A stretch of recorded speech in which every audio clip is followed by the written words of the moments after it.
Gracias, señor presidente y honorables senadores. Voy a hacer unas referencias a estos puntos. ¿Por qué la refinería? Los nombramientos en el gobierno que presidí. ¿Cómo y por qué Glencore? Adiciones durante esos dos gobiernos. El caso de Propilco. Improvisaciones, falta de planeación, engaño de CBI. El contrato de costos reembolsables. Interventoría. Tribunal de arbitramiento. Contradicciones. Corrupción además de CBI. El contrato de estabilidad y la recompra por parte de Ecopetrol. ¿Por qué hacer la refinería? Me propuse yo responderle a todas las regiones colombianas con necesidades aplazadas. Recuerdo que una de mis tristezas fue no haber podido hacer la central hidroeléctrica de Río Seco en el Pacífico que usted pedía. Pero ese ministro de Minas, a quien no le han mencionado tanto, acordó con ustedes llevar la línea de interconexión al Pacífico Caucano. Le recordaba al senador Guillermo Santos hoy, cómo nos propusimos también adelantar unas obras históricamente reclamadas y olvidadas en el Tolima, para agregarle al túnel de la línea, a las dobles calzadas, la carretera del sur, a Taco-Planadas, el distrito de riego del Triángulo del Tolima, y de Sogamoso, en Santander, las dobles calzadas de Bogotá al Llano, a Boyacá, al Caribe, al Pacífico, con la solución, doctora Vivian, de uno de los problemas más delicados que ha tenido la ingeniería colombiana, el pleito con Comsa, que hace parte de más de 20 disputas legales con inversionistas que con ética, con ajuste a la moral y con participación de opinión pública resolvió para bien de la nación el gobierno nuestro. El país necesitaba la refinería por capacidad de refinación, por temas ambientales. Quiero recordar a algunos de los aquí presentes la gran discusión de la época por el alto contenido de azufre en nuestros combustibles. Inclusive era necesario importar diésel con bajo contenido en azufre. El país necesitaba la refinería para el tema de materias primas industriales. Alguno de mis antecesores en el uso de la palabra se refirió hoy no solamente a los empleos creados en Cartagena durante la construcción, sino también a las perspectivas industriales en Mamonal. Ojalá renazcan, porque el sector de Acoplásticos le prometió a los gobiernos que presidí la instalación de 14 fábricas en Mamolán, fundamentales para el empleo de Cartagena a consecuencia de la instalación de la refinería. El país necesitaba la refinería para agregar valor al poco petróleo nacional, para procesar petróleo extranjero y agregar valor para el país industrializando ese petróleo y para aprovechar la situación geográfica de Cartagena. Hoy se ha mencionado el canal de Panamá en su expansión, simplemente para recordar el costo de esa expansión y compararlo con el costo de la refinería. Pero se ha omitido algo que yo quiero agregar. La refinería de Cartagena, con la ampliación del canal de Panamá, cobra una importancia estratégica mundial. Los nombramientos. Hablaban los romanos de la culpa in leyendo y la culpa in vigilando. Yo nombré a estos ministros y a estos funcionarios sin conocer su filiación política, por sus hojas de vida. Hablo Luis Ernesto Mejía Castro había sido viceministro, tenía una gran reputación, preparación, solvencia moral y ética. Lo reemplacé con Hernán Martínez, quien tenía el prestigio de haber conducido durante mucho tiempo y de haberlo hecho bien a Carbocor. Nombré al doctor Isaya Novillo en Ecopetrol por su transparencia. Gracias a él se pudo hacer lo que ningún gobierno había hecho en Ecopetrol: llevar las modificaciones de la convención colectiva al punto de que le permitieran la sostenibilidad en el futuro a la empresa, que estaba en entredicho. Y nombramos al doctor Javier Gutiérrez, que venía precedido de una gran gestión que el país aplaudía en ISA. Y de esa junta directiva no voy a hablar sino de una persona reconocida en el país por su transparencia, Fabio Echeverry Correa. ¿Cómo y por qué Glencore? Si ustedes me preguntaran, en consonancia con lo que usted acaba de decir, ¿consideró el gobierno que usted presidía que era bueno para el país hacer la refinería y que habría sido útil que la hiciera solamente el Estado desde el punto de vista económico y social? Les diría sí, no hay duda. Pero ya lo dijo el senador Duque, nuestra situación fiscal era dramática. Yo recuerdo que para sacar adelante la refinería teníamos una discusión permanente con la USO, con el Ministerio de Hacienda y con el Ministerio de Minas. El Ministerio de Hacienda decía no puedo, porque se van a dedicar las utilidades de Ecopetrol a financiar la refinería, me aumentan el déficit fiscal. La situación fiscal no nos permitía que Ecopetrol solo acometiera esa obra. Yo creí que con lo dicho por el senador Duque no habría que repetir esta noche lo que llevó a la escogencia de Glencore. Tal vez no se ha dicho. El gobierno de Venezuela, el fallecido presidente Chávez, nos propuso en esa época que se hiciera la sociedad con PDVSA. Yo discretamente le dije que no. Lo que hicimos con Venezuela fue el gasoducto y el acuerdo de gas que Venezuela ha quedado mal. Y entonces se abrió un proceso y hubo 3 consultores que dijeron cuáles eran las empresas elegibles. Esos 3 consultores son Sumatoria, Pose Herrera Ruiz y ABN AMRO. Son firmas reconocidas, honorables. Y entonces ese proceso permitió hacer 2 ruedas de negocios en Nueva York y Londres, visitar 38 compañías, 11 manifestaron interés, 4 entraron al cuarto de datos. Fueron declaradas elegibles con el concepto de estos 3 consultores y participaron finalmente de los elegibles en la propuesta económica solamente 2, o sea que Glencore había sido declarada elegible y por eso pudo pasar de la primera etapa a la propuesta económica. En la primera ronda ni Glencore ni Petrobras cumplieron con el mínimo y en la segunda Glencore ganó por $40 millones. Entonces, ¿por qué después hubo la recompra a Glencore? Los ministros me expresan que Glencore está incumpliendo. Estamos en plena crisis financiera internacional. Yo recuerdo que en una visita de 12 horas a Davos, donde tuvimos alrededor de 20 reuniones con inversionistas, me cuidé de tener testigos.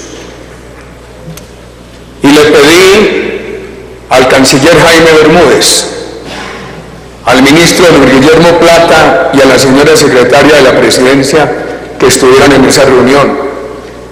le dije al presidente de Glencore: usted le cumple a Ecopetrol en los compromisos acordados o la indemniza debidamente.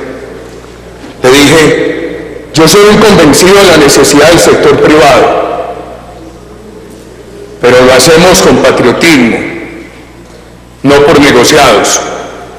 Y le agregué: usted cumple con esto o se tiene que ir del país, pero no solamente con su contrato de petróleo, sino con todos los contratos que tiene en Colombia. Vino, a los pocos días me informaron que había hecho un acuerdo con Ecopetrol. Lo tenía para el final. Les voy a decir cuánto fue el castigo a Glencore. Glencore pagó 656 millones de dólares. El capital de trabajo que le correspondía a su 51% era de 135.150.000 dólares. Pagó un total de 791.550.000 dólares. Y Ecopetrol le compró a Glencore por 544.967.000 dólares. El castigo de Glencore fue de 246.583.000 dólares. Yo le hice la exigencia, pero no participé en la negociación que llevó a esta cifra. Simplemente di fe de lo que había hecho el equipo de Ecopetrol y el equipo de ministros. Es bueno recordar esta cifra. El castigo que Glencore aceptó para la recompra por parte de Ecopetrol fue de 246.583.000 dólares. Adiciones durante nuestro gobierno. Sí, nosotros adicionamos capacidad, conversión. Nosotros no podíamos, no nos pareció bien trabajar con una conversión del 80-84%. Había que llegar mínimo al 90%. Agregamos también posibilidades de integración con propileno para las materias primas y posibilitar todo ese desarrollo industrial que se llama cadena abajo, en el downstream, que dicen los anglicistas, y también para integrar la refinería con la de Barranca.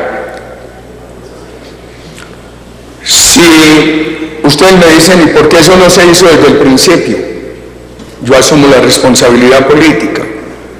Nosotros empezamos el proyecto con enormes limitaciones y temores por la situación fiscal del país.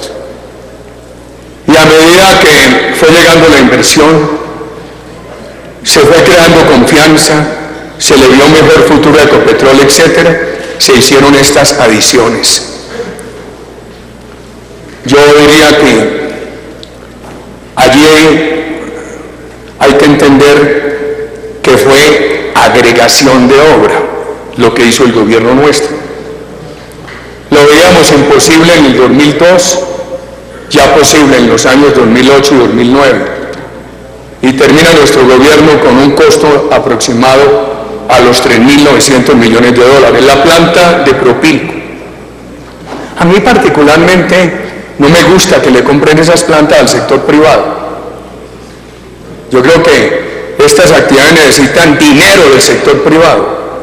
Y si se requiere que el sector privado aporte, ¿para qué se le compra? La explicación que me dieron los compañeros del gobierno, esta noche al oír aquí algunos distinguidos voceros de otros partidos que piensan muy diferente a como yo pienso, pero coinciden. Mis compañeros del gobierno dijeron: como se va a hacer esto de propileno, es necesario que esa ventaja la aproveche el mismo Ecopetrol teniendo a Propilco. Esa negociación tuvo banca de inversión. Ecopetrol Petrol exigió que tuviera mínimo un 11% de tasa de retorno, y porque daba esa tasa de retorno, la compraron. Veo que quisiera habérselo explicado muy respetuosamente a la senadora Daira Galvis, quien hoy objetó esa negociación, y yo creo que lo que dijeron unos distinguidos senadores que piensan muy distinto a como yo pienso y que se oponen a la venta de Protilco, que yo creo que en este momento no se debe vender, yo creo que le aclararía a la senadora Galvis porque el gobierno tuvo razón en comprarla, no obstante mi tendencia a decir no le compren al sector privado, más bien que el sector privado invierta más. El tema de las improvisaciones, de la falta de planeación. Yo creo que esas adiciones que se hicieron en el gobierno nuestro no fueron improvisaciones. Necesidades que inicialmente no se pudieron atender. Yo le rogaría entender eso al senador Nami, que nos acompañó en todo el proceso y que aquí fue el ponente del tema de la capitalización de Ecopetrol, que no lo vendimos. Una cosa es enajenar, entrar ese dinero al presupuesto, llevarlo al gasto público, otra cosa es capitalizarlo. Y entonces viene un tema de falta de planeación. Esa planeación se le entregó a CBI y se la entregó Glencore, pero también contaba el senador Duque hoy cómo Glencore adelantó una consultoría para asignarle a CBI ese contrato. He leído en las últimas horas el informe de Jacobs y dice lo siguiente, que a medida que se fue adelantando la planeación aparecían ampliaciones de cantidades de obra que se aprobaban, pero dice que la Reficar cometió el enorme error, porque el presupuesto estaba muy apretado, de autorizar esas mayores cantidades de obras, pero mantener el presupuesto, esto es bien importante, en la suma inicialmente contratada. Y a Jacobs le parece eso malo. A mí me parece que trabajar con criterio de presupuesto apretado en el Estado es necesario, con el criterio de escasez de recursos. Creo que el Estado hay que manejarlo no solo con transparencia, sino con avaricia. Yo ahí discrepo de Jacobs, que la administración en el gobierno nuestro y en el gobierno actual hubiera mantenido apretado el presupuesto inicial hasta donde pudo. A mí me parece bien. Enseguida viene el tema de los costos reembolsables. El senador Iván Duque contó hoy cómo eso no apareció tarde. Inicialmente el contrato tenía una parte de costos reembolsables y otra parte de llave en mano. Contralor, muy respetuosamente, el país ha tenido contratos de costos responsables, reembolsables. Los contratos por administración son muy similares a los costos reembolsables. El contratista administrador tiene que ir realizando una obra.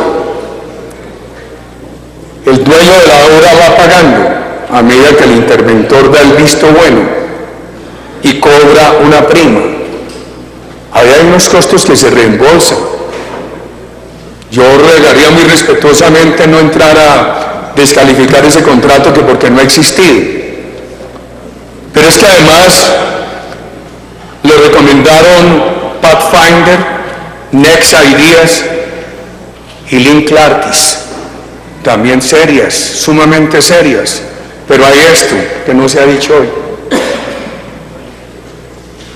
Recomendaron que eso le ahorraría a Ecopetrol 900 millones de dólares.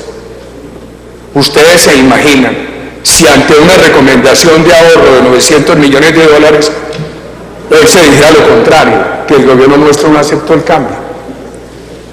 ¿Qué responderíamos si nos dicen, ¿cómo así que ustedes tenían la oportunidad de hacer un cambio de la modalidad contractual que les ahorraba 900 millones de dólares y no lo hicieron.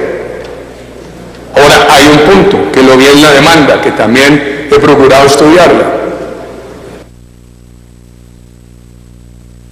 Siga. En la demanda de, gracias señor presidente, en la demanda de Ecopetrol a CBI, que CBI indujo también ese contrato. Si allí hay una participación de CBI y es dolosa, eso es un delito. Estamos en presencia de un delito para llevar a quien lo hubiera hecho a la cárcel. Pero para nuestro gobierno lo determinante fueron esos 3 consultores y el ahorro de 900 millones de dólares. Y entonces dice la firma esta, Jacobs, ese contrato necesitaba más controles. Y entonces este punto nos lleva a preguntarnos por la interventoría. Cuando yo veo el contrato con Foster a Wheeler, yo lo veo como una interventoría. Tenía que ejercer los controles propios frente al constructor, que era CBI. Entonces Jacob dice que Foster and Wheelers no pudo cumplir debidamente su tarea, que porque Ecopetrol, Reficar, pusieron a los funcionarios de Foster and Wheelers en una especie de sometimiento a los funcionarios de Ecopetrol y de Reficar. Tema importante de conocer. Yo solamente conozco de eso lo que leí en Jacobs. Pero cualquiera hubiera sido la integración entre funcionarios de Foster and Wheeler y funcionarios de Ecopetrol, tenían que cumplir con los contratos, una tarea de interventoría. Y creo que no fue tan mala, porque gracias a eso, hoy lo confirmó aquí el gobierno, sus voceros, desde 2011 el gobierno actual empezó a detectar dificultades. ¿Y quién estaba haciendo ese control? Foster and Wheeler. Y me pregunto, ¿y por qué ahora solamente el Tribunal de Arbitramiento? Si desde 2011 empezaron a detectar esas dificultades. Y me pregunto por lo siguiente, porque las dificultades que encontraron y que aparecen hoy resumidas en la demanda son dificultades de extrema gravedad. Eso me llevó a revisar el viejo concepto del Código Civil, la división de las culpas. El Código Civil dice que la culpa grave consiste en no manejar los negocios ajenos como al menos los manejan los negligentes. Cuando yo leo la demanda y los hechos que invoca Ecopetrol, digo, Ecopetrol está acusando a CBI de culpa grave que es dolo y por ende es delito. Entonces, si estábamos ante una culpa grave cuyos elementos se empezaron a identificar desde 2011, ¿por qué ahora el tribunal? Ecopetrol ha dicho que se dedicó a compilar las dificultades para preparar la demanda y que no se atrevía en ese momento a proponer el Tribunal de Arbitramiento, no se atrevía a demandar en ese momento a CBI, que porque CBI abandonaría la obra. Perdón, estábamos ante delitos. ¿Por qué lo digo yo? Por mi lectura, que los invito a que la hagan a quienes no la han hecho, de la demanda del ante el Tribunal de Arbitramiento. Y empecé a investigar si las normas arbitrales en alguna parte dicen que había que suspender la obra mientras operaba el Tribunal de Arbitramiento. No lo dicen en ninguna parte. Ni las normas arbitrales del derecho interno colombiano, ni las que rigen la Cámara de Comercio Internacional basada en Nueva York, porque la demanda de este tribunal es ante Colombia y ante la Cámara Internacional de Comercio. Pero lo que sí dice el Estatuto de la Cámara Internacional de Comercio, en el artículo 28, es que el tribunal puede tomar medidas cautelares. Entonces yo me pregunto, si se estaba ante unos hechos tan graves, culpas graves, dolo, delitos, ¿por qué no se activó a tiempo el tribunal y se le pidieron medidas cautelares? Que no lo podían, porque entonces CBI suspendería el proyecto. Que exploraron la posibilidad de tener otro contratista como Vector, que les dijo que costaba más. Y entonces yo pregunto, ¿qué alternativa pudo existir? La que no existía a principios de los años 2000. Yo creo que a principios de los años 2000 Ecopetrol no tenía manera técnica de conocimientos para adelantar una obra de esta envergadura. Pero ya cuando aparecen esos problemas con CBI, yo creo que si CBI hubiera abandonado el proyecto, no solamente Ecopetrol la habría podido perseguir con toda la determinación para cobrarle lo que le tenía que cobrar, además penalmente a sus funcionarios, sino que Ecopetrol habría podido reemplazarla. Lo que no se habría podido hacer en el año 2002, al menos un reemplazo transitorio. Y es que en esas fallas había errores muy graves, errores de ingeniería, errores de compra, errores de engaños que inducían a Reficar a tomar determinadas decisiones bajo un engaño. Eso lo dice la demanda. Y quiero hacer una referencia a lo laboral, muy respetuosamente con los dirigentes de la USO. Al gobierno nuestro le tocó una tarea muy difícil. Fue el presidente López Miquelsen quien se atrevió a denunciar la convención de la USO y por una huelga tuvo que retroceder. Volvieron a la vieja convención y salió el gerente entonces de Ecopetrol, el doctor Villarreal, con la dirección transparente y firme de Isabel Yanovich.